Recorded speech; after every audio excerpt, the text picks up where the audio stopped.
I'm Kerrie Sellen. I'm from Restorative Journeys. I'm the director of Restorative Journeys. I always say to people, I'm not a teacher, I'm not a trainer, I'm a practitioner.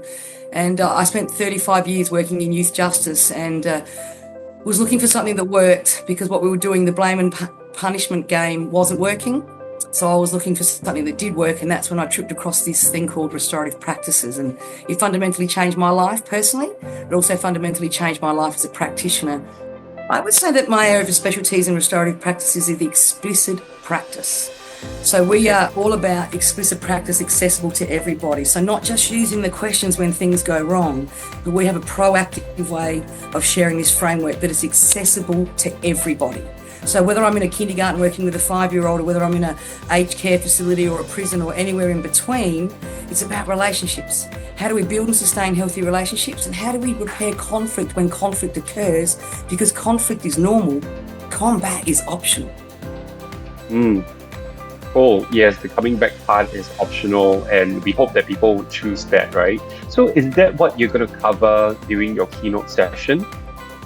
Yeah, definitely. It will be about very much about relational principles of engagement and the explicit nature and what Terry has done with this work, and what I've been able to operationalise under his guise and under his mentorship is unexplainable. People can't get grasp of it. People cannot understand the power of explicit relational principles engagement. You mentioned, about your work with Terry, and it's really interesting, can you tell us a little bit more about how you guys started collaborating together?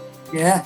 So I was working youth justice. I'd spent my life working in prisons and home detention and was watching the same thing over and over again. Nothing was getting better, only things were getting worse. I was on a journey looking for a different way of doing things because what we were doing just was not working.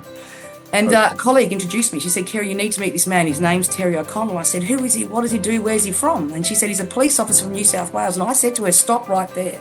I said, "Thank you, but no thank you." I said, nothing against police. I said, but our criminal justice system doesn't work. I've spent my whole life working in it, and all we do is blame, punish, we isolate, we separate, and we incarcerate. And somehow we magically expect people to understand what they've done, how they've impacted others, and therefore how to repair. It doesn't work. So anyway, I met with him, and I remember him asking me a whole bunch of questions that I could not answer. And I remember realising in that conversation it's practice and explicit practice that makes the greatest difference, not programs. It's really great for us to reflect on how well we know our practice and how well we are able to explain it, right? Maybe you can share with us what would you be looking forward to in this conference? There's nothing better than a practitioner coming together with other practitioners and immersing yourself with like-minded people who care about community, who care about connection, and who care about relationships. I wake up every single day truly believing that we can bring relationships back to our world. I look at our world right now and I'm saddened by the amount of violence and wars and conflict that's going on.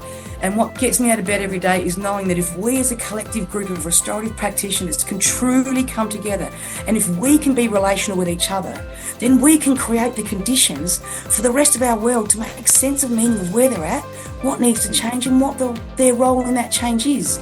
With LCCS bringing us all collectively together to have that conversation, I'm truly excited about what's possible.